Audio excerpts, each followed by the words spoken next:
Okay guys, this is a video that I'm making for the sake of other rabbit owners to show you what I've done to rabbit proof my house that enables this guy, Sam, to live his life basically like a house cat. No cage, free range 24/7. To start with, I'll show you my office, which is right here. I'm sorry for the mess. One of the first things you can notice here is that I've put my computer up off the ground, and down here where he's running around is completely safe here.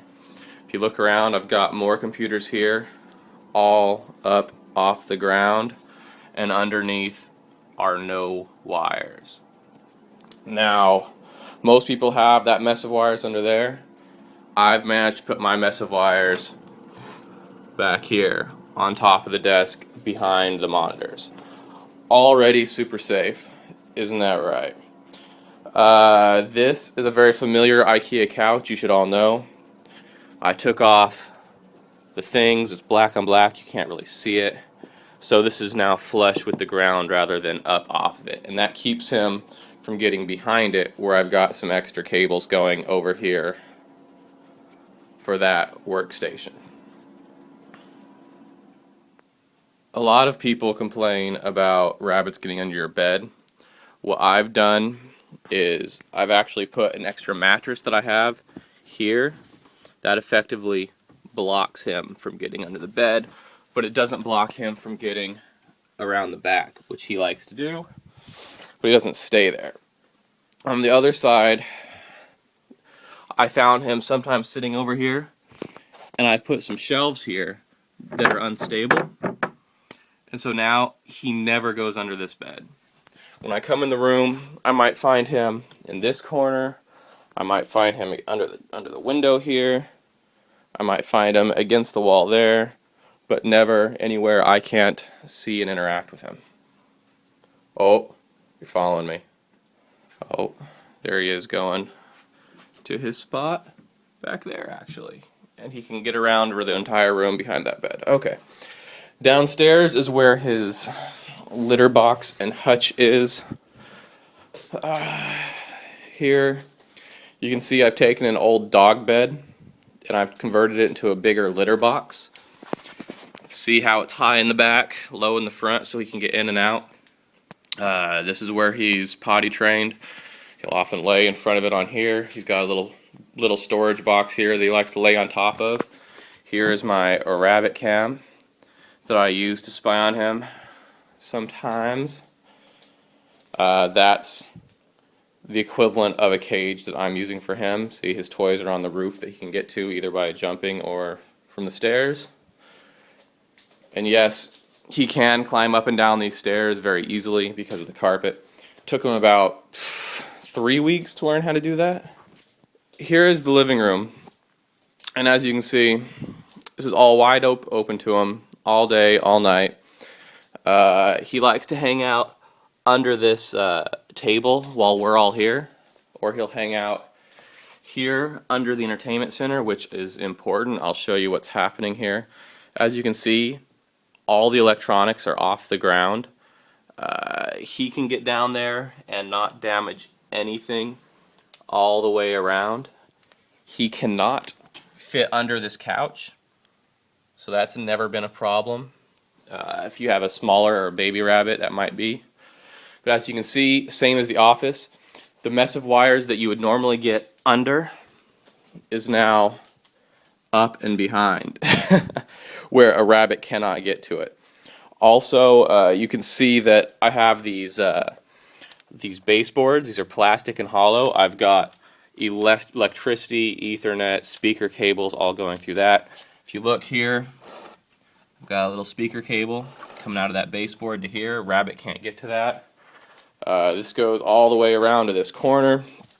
Again, here's modems, here's phones, stuff all up off the ground.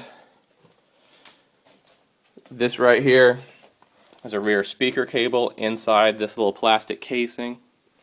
Goes all the way to my surround sound that I have back here. As you see, he has freedom all over the house, from upstairs to downstairs to all around the living room. He's able to jump on the furniture and everything's fine.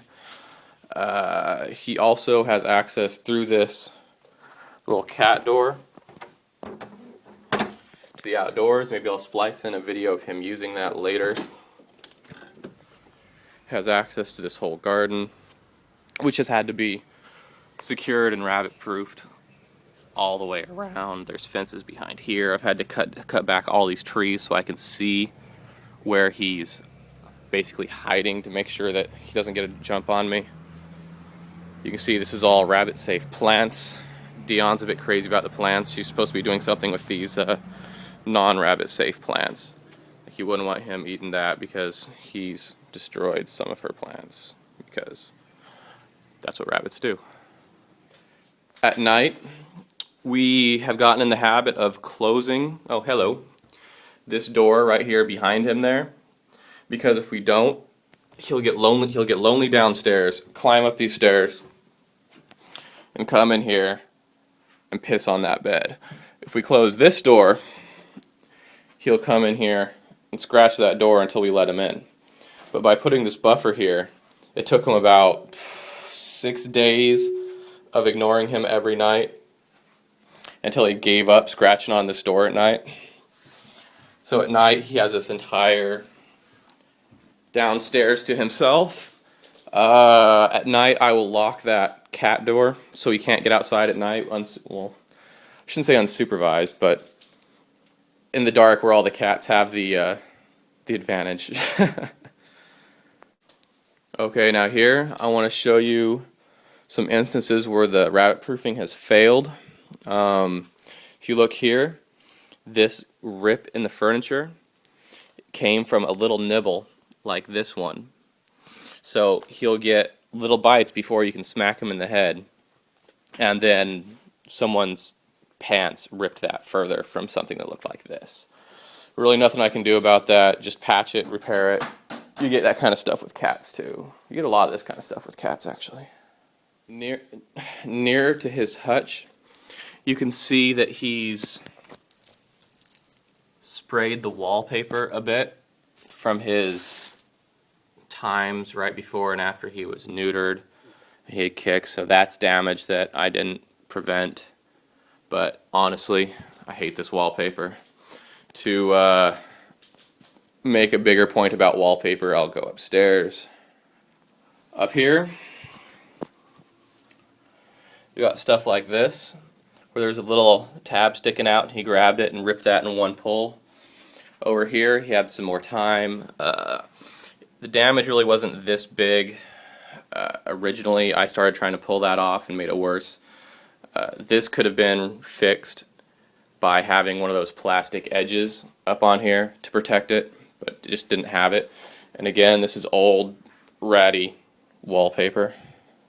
And how about we look at this black carpet? This is why you don't have white pets with black carpet, because this is all bunny fur under here, and that shit is impossible to vacuum up. It takes quite a bit of freaking raking to get it all up. That's something that I don't know how to rabbit proof. It's just living with pets. I should note, I hear a lot of people complaining about wooden baseboards. As you can see, all my baseboards are fine. She's never chewed up the baseboards anywhere in the entire house. One of the things I think is interesting is, all this effort about rabbit proofing. Look at this cable. That's been there his entire life to this thing. And originally I had it hidden under a blanket. But for a year it's been wide open, and this is exactly where he lays. And he's never once taken an interest in the snap in that cable. I thought that was weird, but now I guess I can trust him. Around there, it's not been a problem.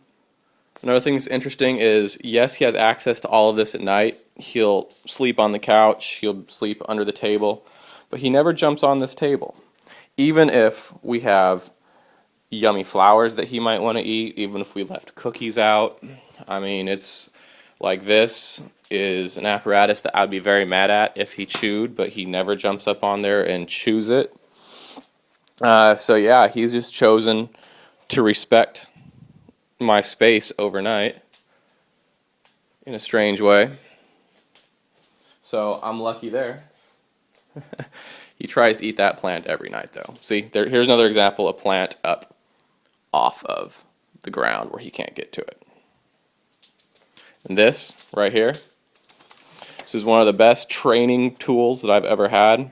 It's electronic, so it will shoot immediately full stream, so it's not like a super soaker that you got to pump up first and then the rabbit hears it and backs off from it. It's not like a little hand pump gun that just they don't even notice. That thing will wrangle a rabbit and teach it what not to do. I swear. Looks like, see, he's gone through the cat flap and is now hanging out outside. Lucky rabbit.